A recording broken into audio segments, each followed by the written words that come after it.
This week on the line, we catch up with our dear friend, John DeLucie. I'm so excited to talk to him. Welcome to On the Line. Oh, we're starting. Yes. Oh, let's go. We have an incredible guest today. I can't stop smiling because my dear, dear, dear, dear friend, John, everybody, drum roll. Say it.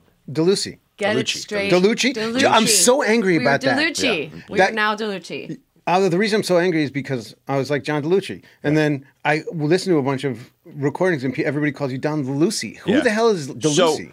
So there's a story there. And I was DeLucie for a long time in high school and college. What do you mean? Well, then I found out, I saw my grandfather's papers. And my grandfather, John DeLucie, was actually Johnny DeLucia.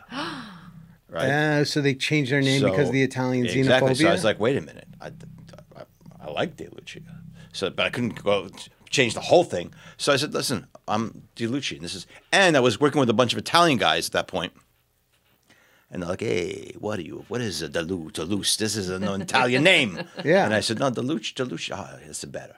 Yeah. That's better. So so I've been DeLucie for 30 years. But you grew up past the age when people didn't like Italians, like you were. Yeah. Oh, no. Yeah. We were already eating meat. We were eating meatballs and loving it by that point. Yeah. But for a long time, that was a thing. Well, and my grandfather was. Yeah. I mean, there's story after story about name changing. Yeah. Isn't that amazing? I mean, what we think about today, you're like Italians. Yeah. The ultimate. Yeah.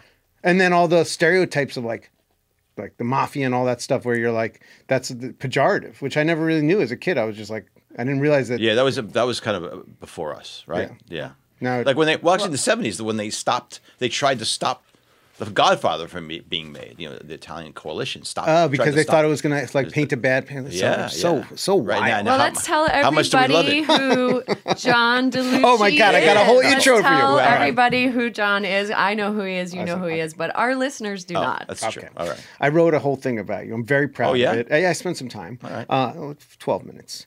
Our next guest is John DeLucie. There you go. God bless Thank America. You. Jesus. A self-proclaimed accidental chef, John found his way to the wonderful world of restaurants via a career as a recruiter. You were a recruiter? Recruiting.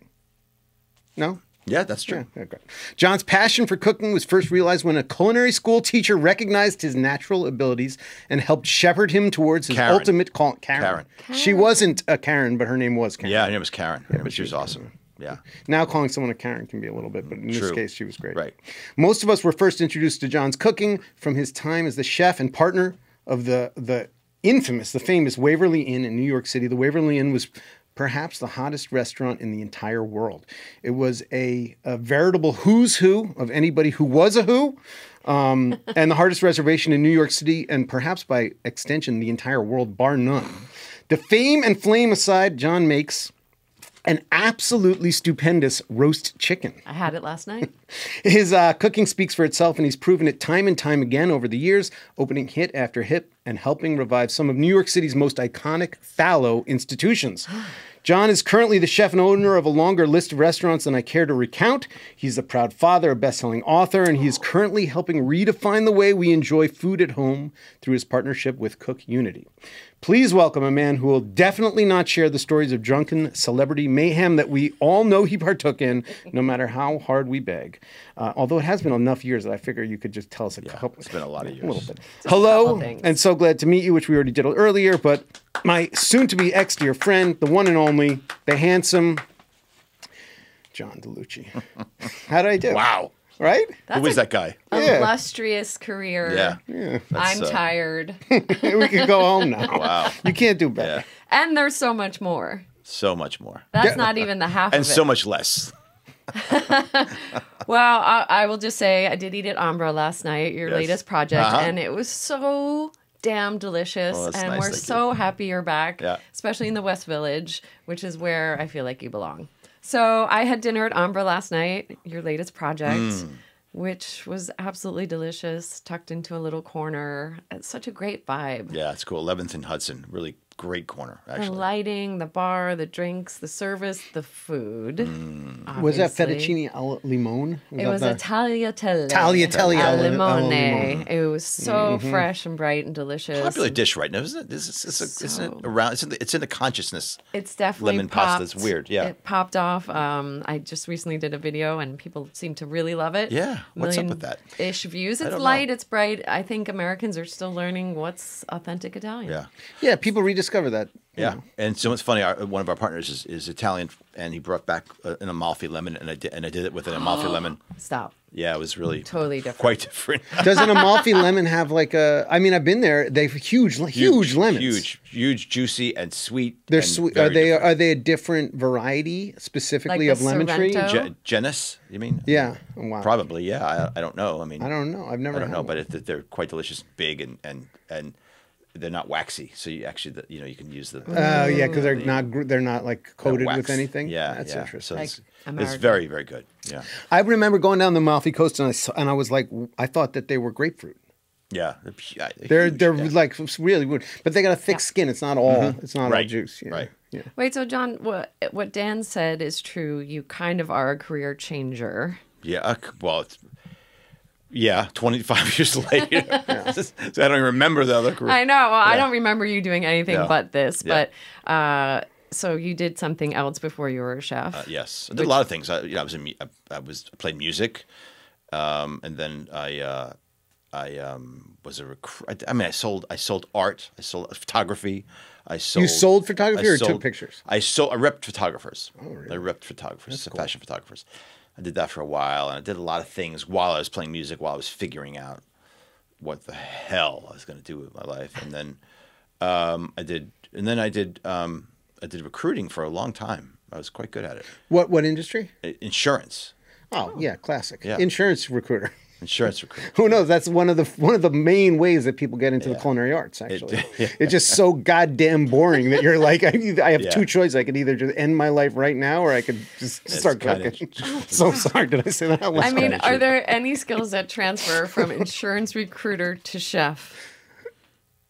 Yes. Insurance fraud and Jewish lightning. No, the What are they? well, you know what it is. So it's funny when I look back sometimes and I think, well, what's the greatest skill, right? When you're opening restaurant, when you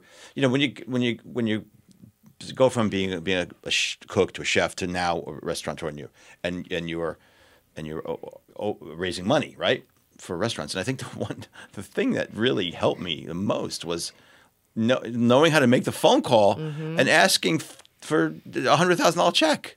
You're Like so good at that. that's not easy, right? And then and I did that 5 times, right? Five different places, and it's not an easy thing, and it's a good skill to have. And I mean, if you do want to have restaurants Honestly, on your own. I'll say out loud that that's something I still don't know how to do. And when I was negotiating contracts or salaries when I was in the restaurant world, I would think to myself, what would John do? Yeah, Because thank you were you. such a good negotiator and you were so straightforward. There's a saying about that. It's like WWJD. That's you. Yeah. What Yeah. would John do? What would I think it was But it was, Or what would Jesus Jesus. do? I think it was Jesus. Same thing. Christ. Same thing. Who knows? That Jesus, by the way, not the prep cook that we worked with. Jesus. That's Yeah. Jesus. Yes, that's he Jesus. never came in on Sundays. Right. No, he never. Ever. He played Ever. soccer usually. But I always admired that about you because you had the business side, the creative side, the skill Right. set. Well, that's just because I mean that was an accident. It was a happy accident that I did other stuff, and then I did cooking later, and that stuff all sort of transferred, and Does it get in the way, the business? Like, I always think about that. The people that are, I'm in kind of the same boat. Like, I'm raising the money, I'm doing the business side of things, and then I'm finding myself in the kitchen, and half the time I'm distracted by the business, and then I feel like if I just spent my time behind the stove, it would be so much better, and yes, it's now I have at Ambra, I have partners that deal with all of that crap. That's so Yeah. nice. You know what I mean? And the taxes and the sales tax and the payroll and I don't need to do that anymore. And yeah, it's way better. It's way better because I can focus on the food and the stuff that I really like doing and the stuff that I'm actually better at. And that's how we all get, like, you get recognized for being a great cook. You start cooking. You love cooking. Your food is recognized. The restaurant is successful because of it. And then you find yourself distracted by all this nonsense that, you know. I mean, I'm a terrible businessman. Yeah. I don't know. The record speaks differently. Well, yeah, it speaks differently because I had a lot of help, right? But, you know, man, it's not my thing. It's not. Sit in front of a computer with a spreadsheet. Is like, get the rope. No, you know, you're an artist. I mean, you're an artist. That stuff. That's really the necessary stuff. That's just I want to avoid with all. Are you a procrastinator, or do you like? Are you like knock it out? I knock it out. Yeah, you do. Yeah. God, I feel like there's two different types of people. No one's in between. Yeah. I'm admittedly a procrastinator because I only work well under pressure. Yeah. Like I love that. But you're knocking it under pressure though. I mean, we're figuring out what this show is right now. Yeah, well, that's okay. This is the moment. I think the important thing is to figure it out. Get it? Not how long it takes. You know. That's so true. But as an artist, also a musician, right? Yep. Like I think that's the same thing. And you worked with artists. Everybody who's an artist in some form ends up getting a manager or a seller or a businessman to take care of their art, and they just do their art. But when we do what we do as chefs, we have to do it all. Yeah. You have to be good at all of it. Right. You know, and when you play music... And we're just not, you know, honestly. Who can be? I mean, other than, you know, people like, I don't know, John George or Danielle, or those guys are just brilliant at everything, right? They have help. But they have help. They have huge teams, you know, so... You still cook at home because you love it. I do. I cook for my son 3 meals a day. Let's talk about your son. You're a dad. I've known you for so long. Yeah. Honestly, dad was never on the list of things that I would ever think you would be. Yeah, me either. Not until, I was 57 when I had him or something. Yeah. It's unbelievable. Wow. You got the energy for it, though. Yeah, man. Yeah. And it's, I mean, listen, there was no way I could have been a father at the normal age, whatever the normal age is. That'd have been a disaster. 30. Yeah. Oh my God. I was a kid. I was a child. And so my immaturity really helped in that way. It helped shepherd you to your, Yeah. So now I'm sort of mature and sort of responsible. And now I can have, the responsibility of being a parent, which is just wild. A motherfucker. I love it. But I think you can be honest about that. Man, yeah. But when you look into Seppi's eyes and he looks back at you. Man, it's just nothing. You just can't imagine loving someone that much. It's just an ocean of love. Oh, it's bananas, man. It's bananas. I mean, I love my wife, but listen. Take my wife, please. You know, but this is a whole different. Yeah, if you had to take one person with you in the world was coming to an end and there was something you're like, really comes down to it, I know who I'm choosing. This kid's coming with me. Yeah, I mean, it's just... I'd take my puppy. I'm sorry. There's one thing I'm like, you know, it's exciting for me. I get to spend some time and learn from you. I feel like you're the one through line for all your restaurants over all this time is you manage to get this. There's a feeling about them that's like there's a special energy in your restaurants, and I'd love to that's something that's always missing for me, and I've always had partners that bring that side of things. What do you think? Where does that come from? Is it just that you're like naturally cool? You got an accent? Or is it you're well dressed? Or is it that you prioritize it? Is it the music or the way it? Where does that energy come from? Yeah, it's a confluence of all of that, I think, and it's what I it's the place I want to be, and it's a place I want to go to, and it's a place I want to hang out in. We find great people. We find great managers. We find with like sensibilities. We decorate the place in a certain way that feels nice. People look nice in the lighting. You were talking about the playlist. The playlist is super important. I curate every song. I listen to every 350 songs, and it's just it's all of that. This put together. I can't really. So you're like I can't really put my finger on it, but it's definitely intentional. And the other thing is too, I listen. I like we have partners that are smart, and I listen. He wants this on the menu. and I don't fight with him about it. I said, he's got Is that new, or did you used always. to? No, that's Oh, not always. new. Well, Always. let's talk a little bit about Waverly Inn, because we Yep. have to talk about vibe, Yep. talk about scene, talk about one of the most Yeah. iconic restaurant Right, moments. but I can take 10% responsibility for that. We've Graydon Carter was our partner. And at the time he was the editor in chief of Vanity Fair. So I mean, it was a layup for that to And happen. you just get lucky, or how did that happen? That happened. A friend of mine lived on Bank Street, and he said, "Hey, the Waverly Inn has become available." So, I know I've heard the story. Yeah. But the relationship between you and this man, how Yeah. did that come to be? well, You he met lived- for he the lived two first doors time, down. and you met for the first time in that meeting. Through the landlord we met, and then and Sean McPherson was my boss at the Maritime Hotel, and we all met, and we decided to do this restaurant.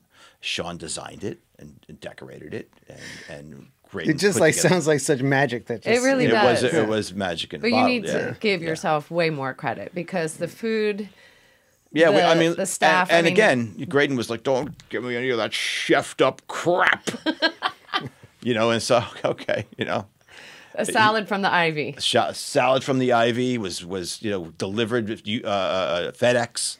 Yeah. You know what I mean? We ate wilted greens and said, "Oh, this is what we need to have." And yeah, there was a lot of input from ownership at that point, and I listened and delivered, and we ultimately, got really reviewed very well in the New York Times by Frank Rich.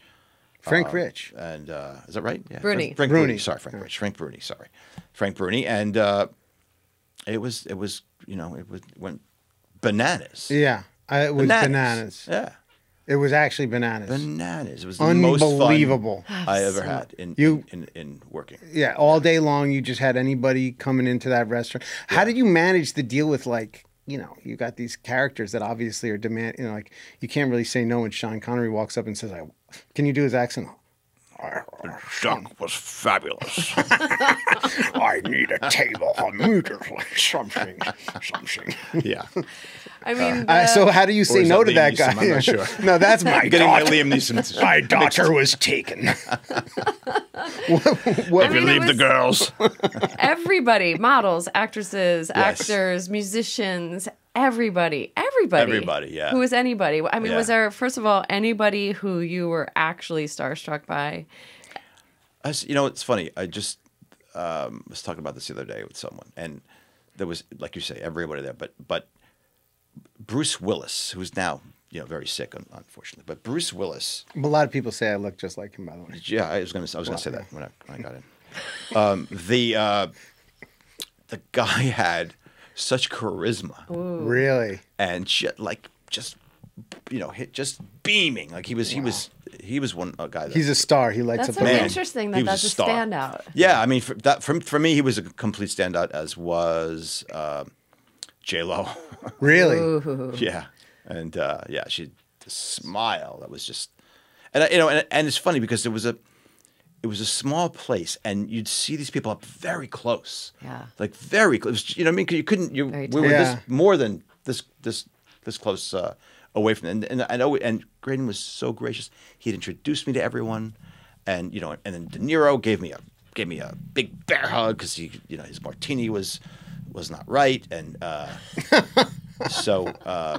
But it was fun, man. It was so much fun. Just like late nights, and I can just only imagine. Like you're the young guy, you did this thing. Yeah. It's your first kind of like at bat, and you swing this home run, and then you get to be part of it. Man. What a and vibe. people would and the thing was I learned a lot about wine there because people would order these Chateau Margaux at 81 and not drink it. And we would Oh my drink God. this wine after service, and it was like, wow! I was like, what is that? I never had that in my life, It was, and I learned about what good wine was all about. It was really cool. How many years was it? Years ago, Now, how many years were you Because actually doing that? I think it was 4 years. It was 4 years. think I so. worked around the corner. I worked at Gusto restaurant, which is right around the corner. So I would come by a lot. We'd have coffee, come by at late nights and have some drinks or Yeah. whatever it was. And You know, it was just endless excitement. Yeah. Honestly. The black cars in front. I mean, just Yes. and the neighbors hated us, and although our neighbors were pretty famous too. This is before cell phones, so unfortunately, there's no evidence of any of this. This is all. We had flip phones. No, we had. We flipped. Well, we didn't have cameras on our there phones. There were no cameras. Yeah. Wow, that's a fine. great That's fine. time. I miss that time. Yeah. When you could actually Much get better. away with, nowadays, anything you do, anything you say, it's Yeah. like, you're in trouble. But I think it was bananas and cool because of that. It's probably not. They try to do it. They're like, leave your phone out at the Yeah. restaurant. You're like, all right, buddy, Yeah. come on. yeah, it's such a good point because I remember being in there many nights and I don't remember anybody No. with phones like that. No. Wow. What a different time. Okay, so you've had a long life. You've had 9 lives. You have a long chef career. You're doing CookUnity now, which is totally different than anything you've ever done. Yeah, This is yeah. packaged meals. Yes. And, our producer, Cindy, saw your photo on the subway the other day. Yeah. Your photo is on the subway. Yes. How great Got is many, that? many, many texts. Oh, you man, did? it's Have you cool. ever been on the subway next to your photo and someone gives you? Actually, no. I was on the subway on Sunday and I saw it. Yes. Oh, it's incredible. But no one recognized you and kind of gave you that double No, take. thank God. Like, No. hey, it's this guy. New Yorkers don't care. Careless. They don't care. Some guy was asleep on it. Probably. Yeah. Probably. Yeah. So CookUnity, what probably most people don't know is you're one of the most popular chefs with one of the most popular dishes. Yeah, we have the best selling dish in the country. What's your dish? Mom's Sunday sauce. It's it's genius. incredible. Rigatoni. Mom's Yeah. Sunday sauce. Yeah. Was it your mom's recipe? Yeah. I mean, it's a Ish. it's Ish. yeah. Grandma. There was a woman once that cooked something of that Yeah. nature. I mean, Americans love goombah culture, man. yeah. They I mean, do. red sauce joints are delicious. Yeah. It just is what it is. They do. And that is a whole different thing. So how do you even manage it, gauge it? How do you like it? Oh, it's amazing. It's an amazing concept. The CEO is this guy, Matteo. He's smart and funny and a great guy, young, and he's got this vision for it. I mean, it's probably going to expand to Europe soon. Wow. I mean, I'm in 4 markets: New York, Chicago, LA, and Miami.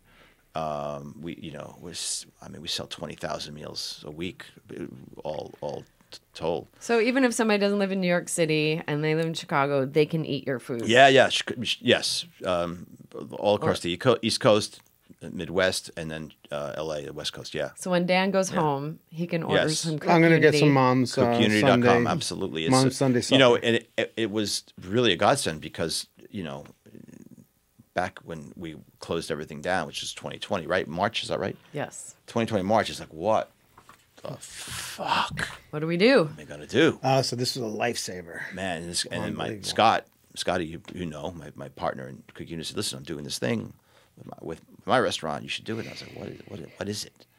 He said, well, you make these meals and, you put them in, they get sealed in this big fancy Italian machine, takes the CO2 out, seals the machine, and it goes and we deliver it. I was like, okay, that sounds weird. Right. But I get to this kitchen in Bushwick, magnificent, old Pfizer plant. Oh, amazing. So you Yeah. just got a heart on the whole time. So it's like, wow, what the hell? Yeah, exactly. The little blue pills everywhere. Pretty much. No wonder. This It's Mom's the Sunday best-selling supper. dish. So, it was me and Angel Vela, my chef, and we just 2 of us, just doing 20 meals, 30 meals, and 40 meals a week, and 50 meals a week, and 150 meals a week. Just on fire. It's one of those ones Just you the know two you of get a you. hit. Just The the two two of of us, you. yes. And he had another job, and he working another job in those days, and he would leave me. I was doing no. it myself. No. Yeah. And So you're like masked up in the back kitchen making little do people know that actually they're getting, the chef's hands. yeah. Pretty great. So I was, and then we hired 2 people, 3 people, and 4 people, and then just now we're doing. I think last week we sold 12,000 meals in New York. Wow. Congratulations. That's amazing. Well deserved. Yeah. But okay, so from a chef who's always done small, beautiful, boutique-y Yeah. kind of restaurants, how do you scale up? I mean, you find people that. Know what know the hell how they're to doing. Know what the hell they're doing. Like, do you go in there with a tasting spoon every once in a while and say, okay, Oh yeah. this Absolutely. isn't it? Yeah. thicker, Yeah, and it's more salt. More... and you know, CookUnity is essentially a tech company, right? So they've developed all this software. There's an app that we're on, and you punch in the recipe, and we need 540, rigatonis, and boom, it gives you all the percentages and all the ratios, and so you can kind of okay, here's 60 pounds of pork and 40 pounds of beef, and let's go. And it works. And it works, yeah, it works. So but it's very dedicated people working there. I mean, I've got great crew, and and I'm there once a week, and we go over all the recipes and new dishes and amazing chefs, all their different dishes. Yeah. And, I love that you're doing that. I love that you are open to doing just about anything. Yeah.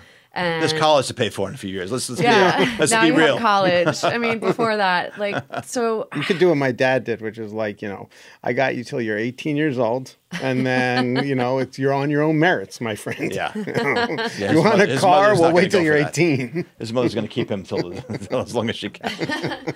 How do you stay inspired? Like you and I will go out to dinner every once in a while. Do you still buy and look at cookbooks? Do you look at social media?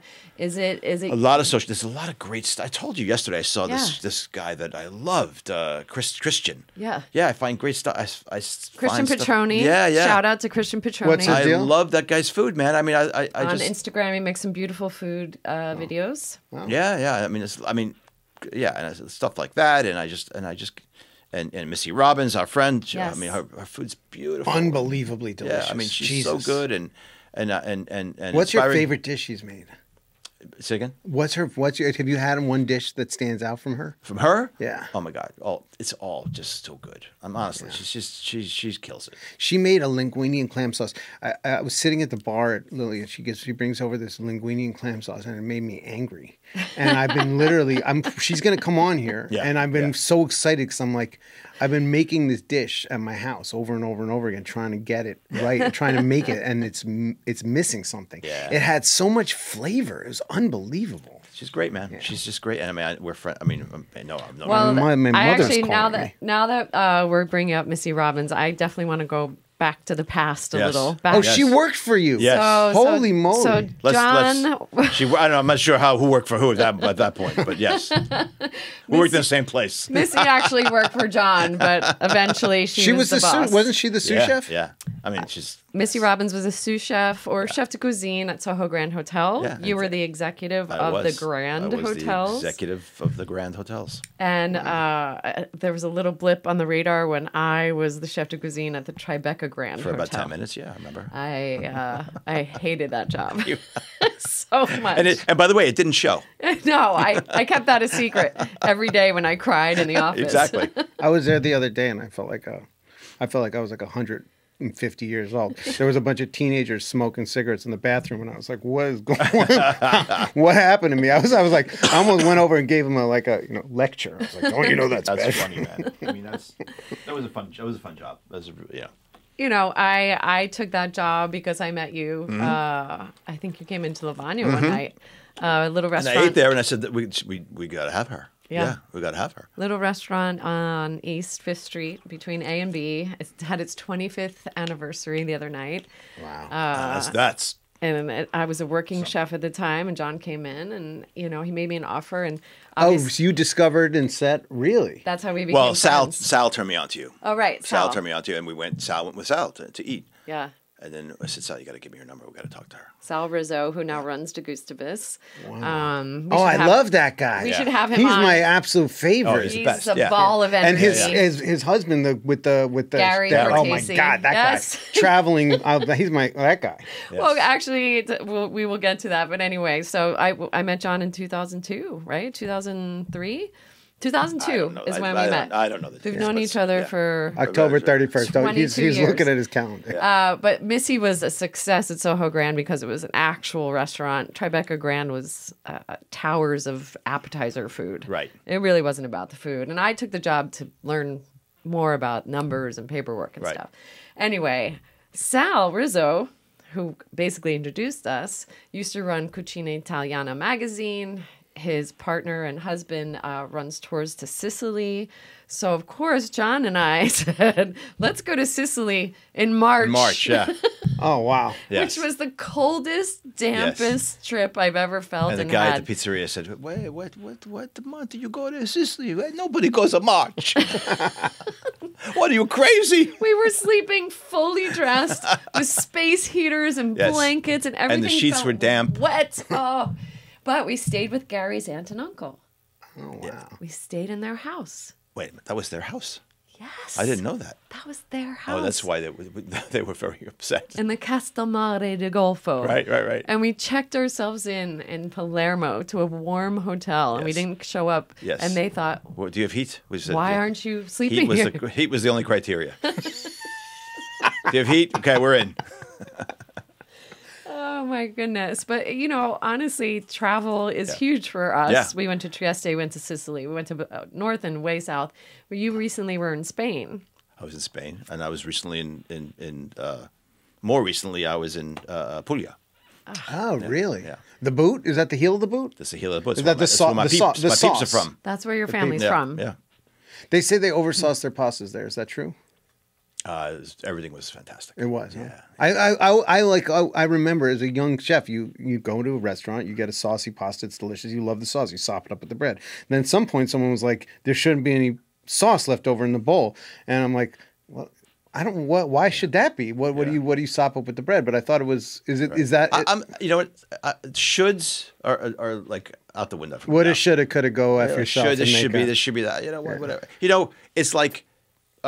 It's like cheese and Parmesan, Parmesan and fish, right?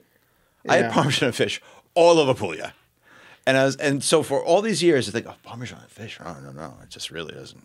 You don't do that. And then even our one of our partners at Ambra, he's from Castellammare de Golfo, and he's like, yeah, we put a little bit, a little cheese, a little Parmesan. Parmigiano.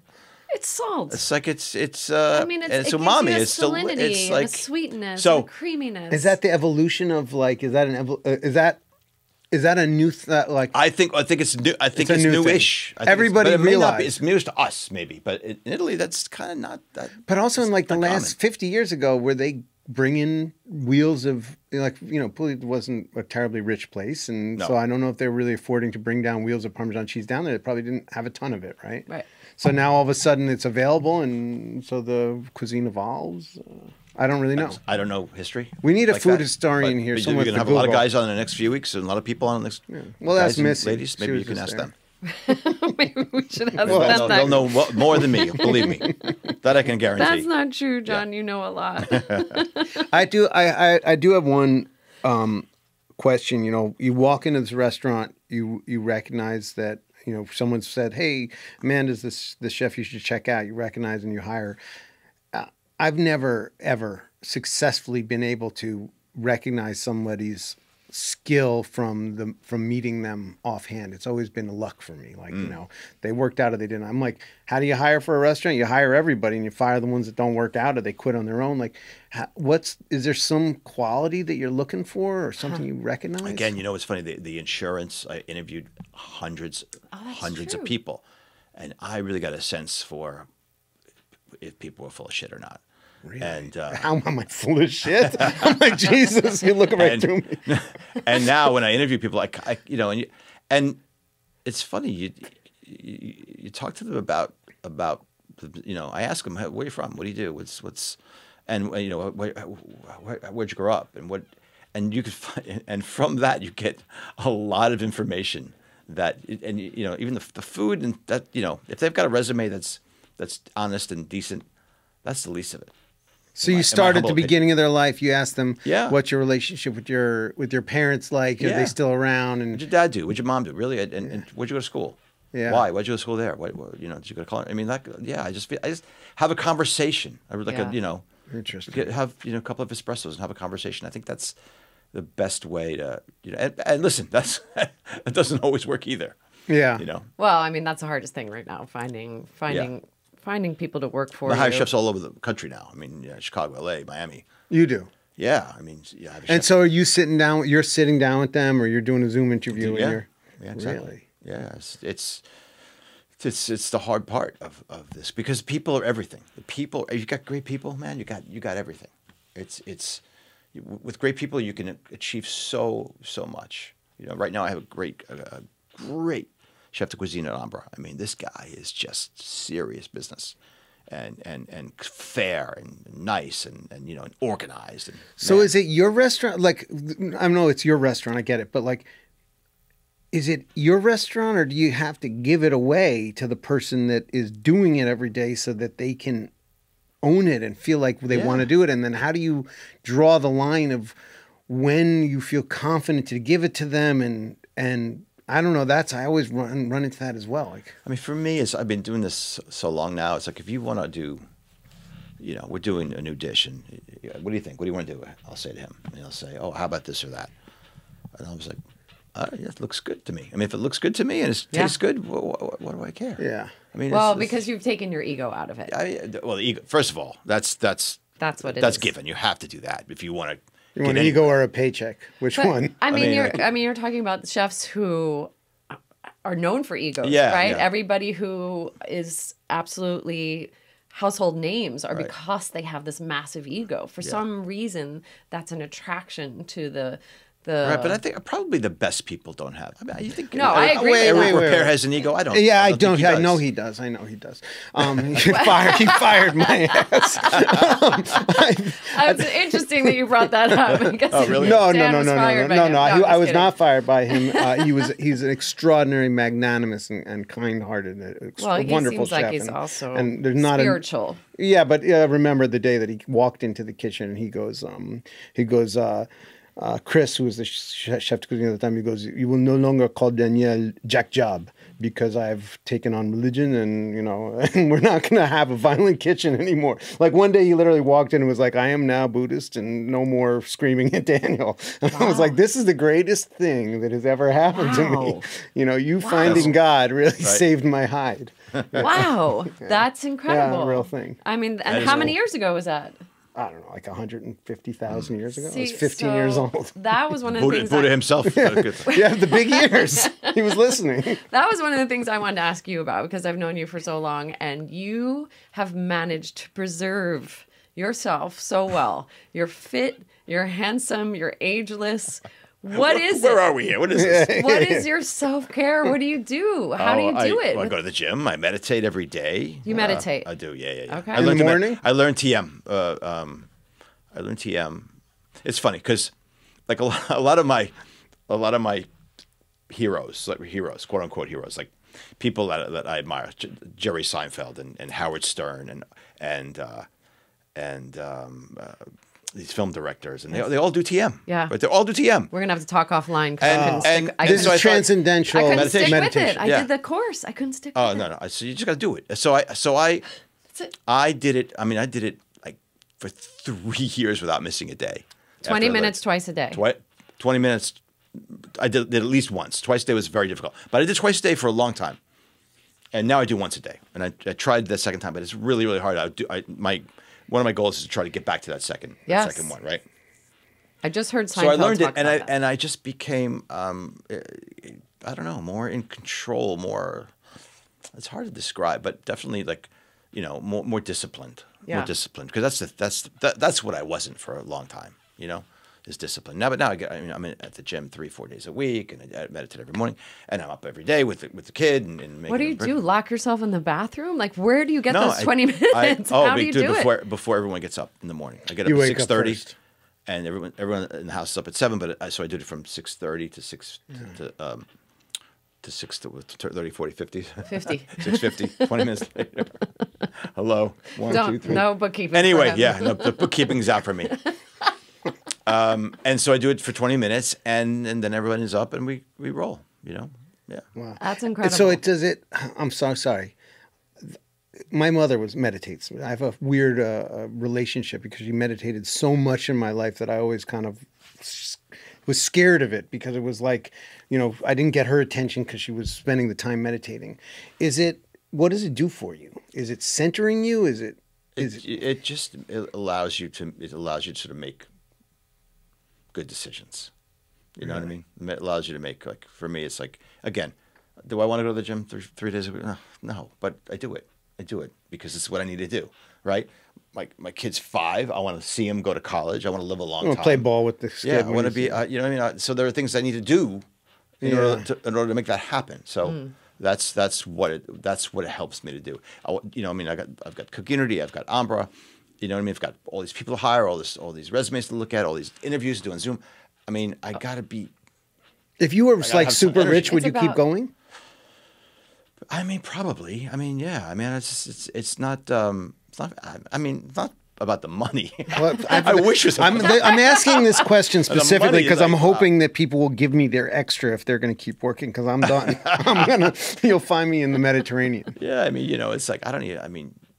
Well, I think meditation's a lot about being present, right? And I think the more you're present in that moment, you're enjoying it more. I feel like you're enjoying everything you do much more than you used to. Yeah. Honestly, that's knowing true. you. Yeah. And that bear hug from Robert De Niro sounded like it was really enjoyable. That was great. Really It awesome. sounded really great to me. And it's funny because Graydon was like, you know Bob, right? You know Bobby. Bob. No, I don't Yeah, know. of course I know him. I think he drove my taxi. What are you talking about? Oh, this guy. You talking to me? Hey. Yeah. No, I find that to be incredibly hard to instill that daily it's the discipline. hardest thing. Oh, it's the hardest thing. Yeah. And for somebody who does it, I'm always impressed and inspired by that. That you, out of everything you do, can take that 20 minutes for you. I have a lot of motivation. You know what I mean? Again, with a child, a 5-year-old child, it's you know, I'm. Was this purposeful? You having this kid, or was it? It was. Oh, you wanted to have a kid. Yeah, You're like, I'm all in. I met the right women, and yes, it was cool. Julia, it's Julia's birthday today. It's her birthday. Oh my God! Today. Happy Shout birthday! out. We got to get you out of here. Yeah. You're gonna get in. She's 24, I think. I do have to ask you a favor. I want to give the people that are listening to this and really selfishly a gift that you can offer from all of your experience or success or for whatever. Dinner for 4. Something that you do for yourself other than meditation, a book that you would suggest for us to read, you know, something that you think you could share. Maybe it's like something that you've discovered in the kitchen, just something that you can share with people that will give a little bit of the joy to them that you've received from it. John's book. Well, your book, by the way, your book was extraordinarily well written. Oh, thank you. I mean, what a writer. Yeah. I know you had help, but it was really well written. Editing. Yeah. That was a real page turner. Annoyingly good writer. Yeah. Ken, Thank you. Right? Ken, well, you know, Ken did a lot of the editing for me, and a lot of the. Well, the storytelling is you. Obviously. The storytelling is just, you know, was just stream your of life, consciousness. which is just like Yeah. It was a cool. I mean, I'm trying to do another one, but I just can't get to see. That's the thing. I just can't get going. I don't know. I think that what can I say? There's been so many good books that I've read. If you were to write another one, what would it be about? You know, I had a very tumultuous relationship with partners at the Lion, and that was really shitty, really shitty.